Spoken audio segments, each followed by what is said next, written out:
Estamos de volta aqui mais uma vez, dando continuidade a uma série de estudos sobre a teologia sistemática 1. E nós já estamos aqui na terceira parte da teologia sistemática 1. Essa teologia sistemática 1, ela aborda assuntos relevantes à cristologia ou a doutrina de Cristo. Então, essa teologia sistemática 1, ela aborda sequências de assunto sobre Jesus, sobre o seu nascimento, sobre o seu ministério, sobre os seus milagres, sobre a sua humanidade, sobre a sua divindade. E é interessante aqui nós darmos continuidade. Só para relembrar, na parte 1 nós falamos sobre a encarnação de Jesus. Isso nós falamos dentro da parte 1 do nosso primeiro vídeo.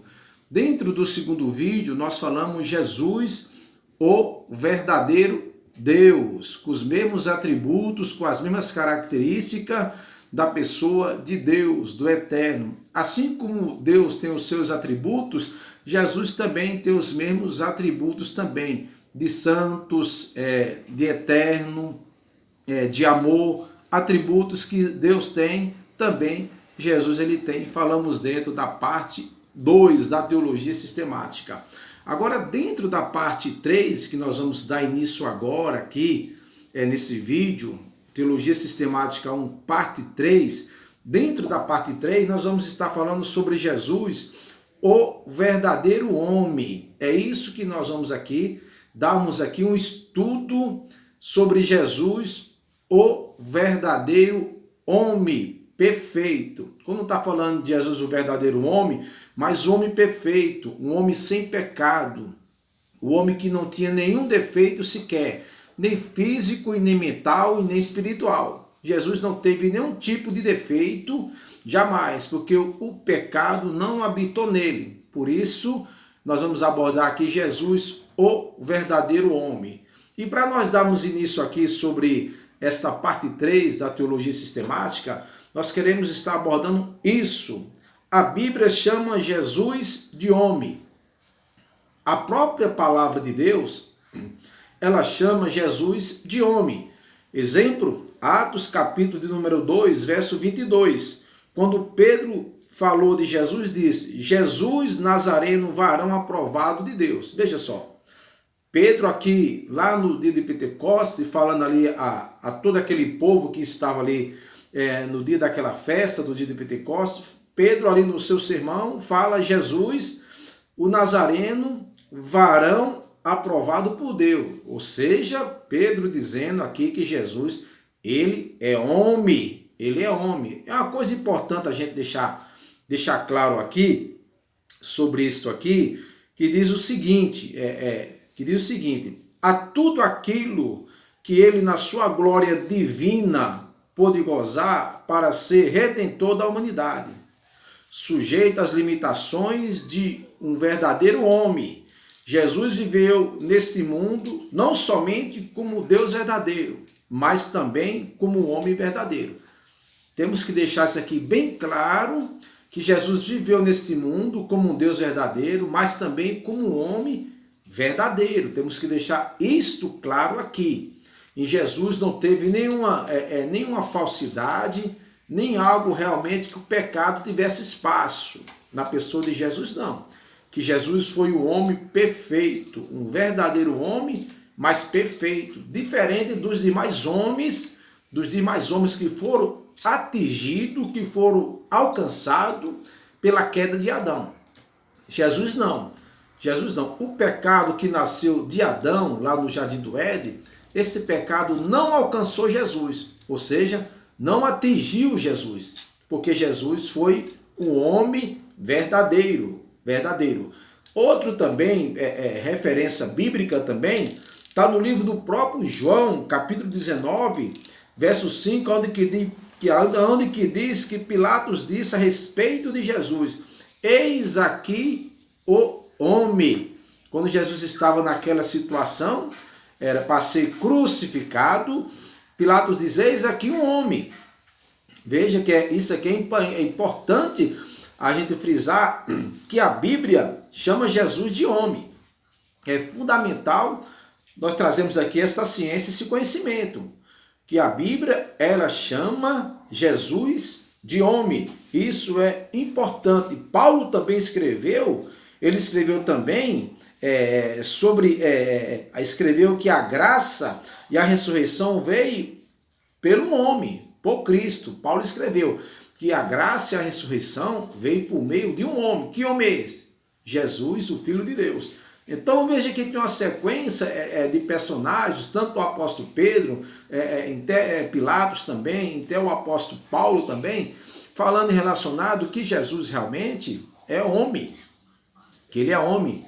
Ele teve realmente atributos humanos, mas não pecou. Isso nós temos que deixar claro, que Jesus ele não pecou de forma alguma. E Paulo ainda continua dizendo na carta de 1 Coríntios capítulo 15, verso 18, e a ressurreição veio por um homem, e que há um só mediador entre Deus e os homens, Jesus Cristo homem. Olha só. Então, há um só mediador entre o Deus e o homem, Jesus Cristo homem. Então, Jesus Cristo ele é o mediador entre Deus e o homem, ou seja, ele quem faz a ponte. Ele quem faz a ponte. Ele quem intercede a Deus o Pai pelos homens, pelas criaturas.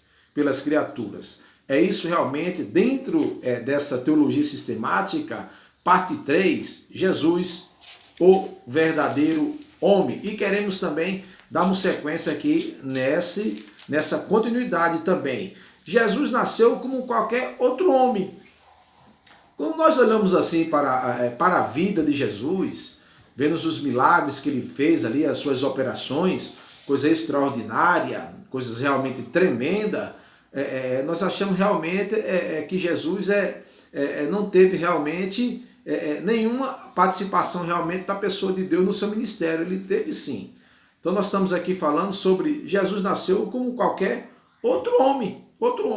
Teve no ventre da sua mãe, da Virgem Maria, ele teve no ventre lá por determinados períodos de meses, entendeu? Então ele nasceu como qualquer outro homem, entendeu? Nasceu como qualquer outro homem, jamais de ser tirado, E diz aqui ainda, Jesus nasceu como todos os homens nascem. Lucas capítulo 2, verso número 7. E diz ainda também, parou como corpo, veio ele carne também, e se fez carne, como outro homem qualquer, participou da carne e do sangue.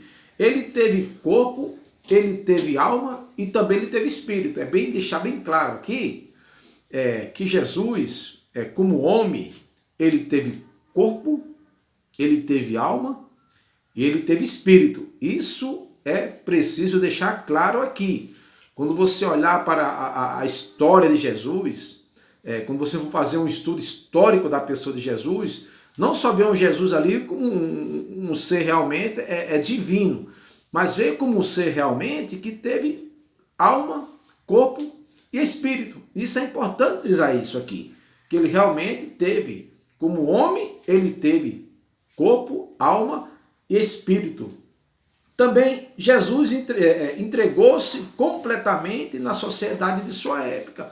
Veja só, Jesus foi um homem que teve a sua identidade, né? Teve o seu nome, teve uma família, viveu na sociedade da sua época, entendeu? Ele era membro de uma família. Jesus não foi um sujeito realmente à parte dos demais, não. Assim como os outros ingressou também na sociedade, entendeu?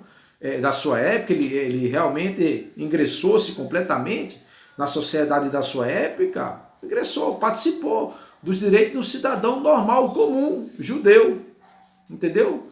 E isso é mais importante também porque Jesus era membro de uma família, pai adotivo, José, e a mãe Maria, fazia parte de uma família. Então ele foi um sujeito que veio ao mundo como homem, entendeu? E teve também os direitos sobre qualquer um cidadão normal, comum dos seus dias, dentro ali do judaísmo. Isso aí realmente não podemos ser discutido isso aqui, porque diz realmente que ele realmente ingressou na sociedade em sua época. Ele não foi um sujeito diferenciado dos demais, não. Os mesmos direitos que os outros tinham, os judeus ali, dentro ali, do sistema judaico, Jesus teve também. Teve também, porque ele fazia parte também de uma sociedade, de um povo também. Então é importante deixar claro isso aqui. Jesus era membro de uma família, diz aqui também, assim nasceu Jesus, não de uma mãe solteira, mas de uma família. O povo falava, não é esse Jesus, o filho de José? Olha aqui, claramente que era membro de uma família. Ele era membro de uma família. Não é esse o filho de José? Ou seja, não é esse aí que tem pai e que tem mãe? Pai adotivo e a mãe a qual gerou no ventre de uma forma sobrenatural? Então realmente ele fazia parte de uma família. Ele não foi neutro. É deixar claro isso, que Jesus não foi neutro. Ele participou sim de todos aquilo realmente, dos direitos realmente do cidadão na sociedade da sua época. Outra coisa interessante aqui, Jesus teve, como qualquer outro homem, a sua genealogia. Isso aqui é fato, não dá para negar isso aqui. Não dá para negar isso aqui, por quê? Porque no próprio livro de Mateus fala, no capítulo 1, da sua genealogia, também no livro de Lucas também fala da sua genealogia. É certo que na genealogia judaica não se registravam nomes de mulheres, mas isso não quer dizer que não estava lá a genealogia de Jesus por intermédio de José, o seu pai adotivo. Então, realmente, ele, como qualquer outro homem, teve a sua genealogia também. Entendeu? O livro de Mateus dá o relato claramente ali de Jesus, como qualquer outro homem, entendeu? Outro homem, sua genealogia. Isso é importante deixar frisado aqui. Entendeu? Diz ainda a respeito da procedência de Jesus como homem, segundo as profecias, o Messias viria da descendência de Sé, filho de Noé. Isso aqui é fato, com certeza. E está na genealogia também. Isso que é importante, que é fundamental também relacionado a isso. Então, mediante as profecias que viria o Messias, viria de Sem, filho de Noé, isso é claramente, realmente, que é um fato isso. Entendeu? Então, ele realmente teve a sua genealogia, não foi realmente um cidadão sem parente nenhum, genealogia nenhuma, jamais. Ele teve. Estamos aqui abordando Jesus, verdadeiro homem. E também, Jesus teve a sua profissão também, singular também. Veja só que no decorrer da história de Cristo, ela é muito maravilhosa. A história de Jesus, ela é perfeita, ela não tem falha nenhuma, ela é maravilhosa, que ela vai dando assim todos os detalhes de um cidadão em seus direitos e deveres. Veja só aqui, Jesus teve a sua profissão singular, ele seguiu a profissão do pai, de carpinteiro. Isso é tão fato que diz no texto bíblico aqui, Jesus, como primogênito de Maria, ficou com a responsabilidade da família após o falecimento de José, motivo porque ele, na cruz, entregou-se a responsabilidade a João, a seu discípulo. Então, realmente, ele teve também a sua profissão, entendeu? Seguiu o ramo da carpintaria. Então, realmente, veja só, Jesus como um verdadeiro homem, ele vai tendo assim, aquilo que é direito do cidadão, participar de uma sociedade ou ter uma sociedade. Isso é fundamental, deixarmos isso aqui claro também.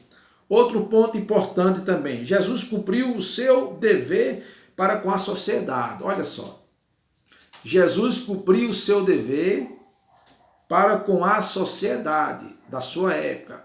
Jesus não deu calote, Jesus não foi caloteiro, fez as coisas certas, pagou os tributos que tem que pagar, entendeu? Pagou tudo aquilo que era certinho, mas ele realmente cumpriu o seu dever para com a sociedade.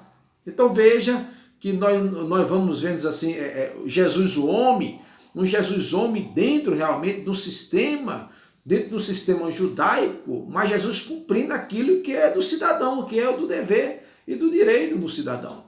Ele cumprindo normalmente sobre isso. Olha só aqui, pagou o tributo, né? Mateus 17, 24 até o 27, com sabedoria evitou entrar em uma armadilha com os inimigos, lhe havia preparado para jogar contra o governo romano ou contra o seu povo judeu. Realmente Jesus ele tinha uma sabedoria realmente fantástica, diferente de qualquer pessoa. Jesus não caiu em armadilha, Jesus conhecia as intenções e os corações dos homens ali, quando via causar, fazer o mal contra ele, jogar numa cilada, e Jesus não caiu nisso. É importante demais esses exemplos aqui para a vida de qualquer ser humano. Os exemplos de Jesus homem é fantástico para a vida de qualquer cidadão de sua época e da nossa época e das épocas também futuras que estão vindo. Outro ponto importante, Jesus, como um verdadeiro homem, estava sujeito às limitações humanas. Isso é importante, eu quero frisar aqui. Jesus, como um verdadeiro homem, estava sujeito às limitações humanas. Quais são as limitações humanas do sujeito do homem? Cansaço, fome, sede, alegria, tristeza, choro, sofrimento. Olha só. Então Jesus, ele como verdadeiro homem, estava sujeito às limitações do homem. Jesus sentiu cansaço. Olha só. Por que o cansaço? Por que o cansaço? Ele estava realmente fazendo o ministério como um ser humano qualquer. Como um homem qualquer. Então as andadas que Jesus dava, tanto em Jerusalém ali, e como o derredor da mesma, nas cidades vizinhas ali, a maioria delas era feito a pé mesmo, andava e andava muito. Então Jesus se sentiu cansaço a qual todo ser humano sente. Mas isso não quer dizer que o pecado estava lá. Tem que deixar bem claro que o cansaço de Jesus quer dizer que o pecado não estava lá. Jamais ele teve pecado de maneira nenhuma. Jesus, como homem, não pecou. O autor aos Hebreus diz que em tudo ele foi tentado, mas não pecou. Tem que deixar isso aqui claro. Também as limitações humanas, ele teve fome na tentação, né? Depois que foi tentado ali, 40 dias, 40 novos, ele sentiu fome, sede também, ele se alegrava também. Olha só, tudo realmente aqui, limitações que está no ser humano. Se alegrava, também sentiu tristeza e perturbações. Olha só, como homem, Jesus passou por tudo isso, sentiu tristeza e perturbações. Até como homem, ele chorou também. Até chorou, olha só. Jesus, como homem, até chorou. E dizem por aí, numa música, numa poesia, numa música que é cantada, que o homem não chora. É uma coisa realmente bem desagradável. O homem chora sim. E chora mesmo. Então, até chorou Jesus. Sofreu também, olha só. E muito. Os 3 anos do ministério de Jesus foram os 3 anos realmente de muitas perseguições, muitas mesmo. Ele sofreu muito mesmo. Quando foi preso na sexta-feira, passou a noite inteira sofrendo, sendo esbofetado, apanhado ali pelos meus pecados e pelos seus pecados. Até o ponto que o seu suor ficou como sangue. Olha só, o suor dele que descia no seu corpo se transformou em gotas de sangue. Olha que agonia, que sofrimento. Na oração que ele faz lá, é uma oração de agonia. Pai, se for possível, passa de mim este cálice. É uma situação que ele, como homem, não queria passar por aquilo. Realmente, era uma agonia, uma angústia muito grande aquilo ali. Ele disse, mas se for possível, faça a tua vontade. E a vontade de Deus era Jesus passar por aquelas agonias, por aquele sofrimento. Para que eu e você tivesse aqui o direito de salvação, a qual ele deu gratuitamente a cada um de nós. É importante aqui, ó, como homem, Jesus dependia da ajuda de Deus. Por isso ele orava constantemente. Olha só, até Jesus, o próprio Cristo, dependia de ajuda de Deus. E orava muito. Jesus orava, passava a noite inteira orando. Orava mais do que eu e mais do que você. Ele orou muito mesmo. Como Deus jamais podia ser tentado. Né? Como Deus. E por ele não ter nenhum pecado, jamais pediu perdão ao Pai. Né? Por ele não ter pecado, jamais ele pediu perdão ao Pai. Pai, me perdoa. Jesus nunca usou isso. Jesus nunca chegou a esse ponto de usar isso, de pedir perdão a Deus pelos pecados, a qual ele não tinha. Ele era imaculado, santo, perfeito, não tinha nenhum pecado. Então, como um verdadeiro homem, estava sujeito às limitações humanas, essas daqui que eu passei para vocês, e outras mais que tem. Mas nós queremos deixar aqui mais esses pontos mais importantes aqui, para você ver o quanto realmente a teologia sistemática ela tem assim uma grandiosa especialidade na pessoa de Jesus, no seu estudo sobre a pessoa do mesmo. Então ele nunca pediu ao Pai perdão. Pai, me perdoe. Por quê? Porque ele nunca pecou, nunca teve pecado. Jamais o pecado atingiu a ele, nem a sua mente, nem o seu coração. Jamais. Jesus foi o homem perfeito mesmo, perfeito, sem nenhum pecado. E para nós encerrarmos aqui, Jesus, o homem verdadeiro eternamente. Aqui é maravilhoso. Jesus, homem verdadeiro eternamente. O verbo se fez carne, João capítulo 1, verso número 14. O verbo se fez carne e assim permaneceu eternamente, para cumprir-se após a ressurreição de Jesus, recebido o corpo glorioso. Filipenses 3 e 21. Isto é, o corpo espiritual. Olha que coisa tremenda. 1 Coríntios capítulo 15, 14, 15 e 44. Foi exaltado soberanamente. A ele assim está no céu, com o seu corpo que recebeu como homem, embora glorificado. Fantástico e maravilhoso. Então a teologia sistemática 1, ela aborda isso, a pessoa bendita de Jesus. Esta aqui é a parte 3 da teologia sistemática 1. Cristologia ou doutrina de Cristo. Não deixe de se inscrever aí no canal, curta este vídeo, descreva, faça um comentário para que outras pessoas possam ser alcançadas com esse estudo da palavra de Deus. Em breve estaremos de volta com a quarta parte. Já falamos a parte de 1, parte 2 e agora a parte de número 3. Breve estamos falando sobre a parte de número 4. Breve estaremos falando sobre a parte de número 4 da teologia sistemática 1.